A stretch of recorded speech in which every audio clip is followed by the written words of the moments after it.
Informasi di Sulut Pagi dan kali ini informasi yang ini mau kasih ya tentunya tentang tradisi bersih-bersih kelenteng jelang Tahun Baru Imlek di Manado, Sulawesi Utara. Yo, Menyambut Tahun Baru Imlek, beberapa kelenteng di kota Manado, Sulawesi Utara mulai melakukan berbagai persiapan.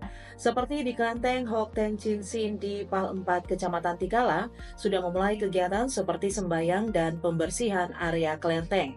Dikatakan salah satu umat yang enggan disebutkan namanya, sebentar malam juga akan ada sembayang ya. Dia juga mengatakan pembersihan kelenteng juga menjadi bagian penting dalam tradisi menyambut Imlek.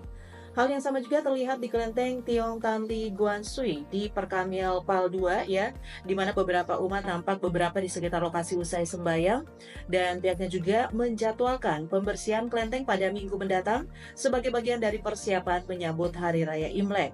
Tentunya sahabat budaya, tradisi bersih-bersih dan sembahyang di kelenteng menjadi momen refleksi sekaligus simbol harapan untuk keberkahan di tahun yang baru.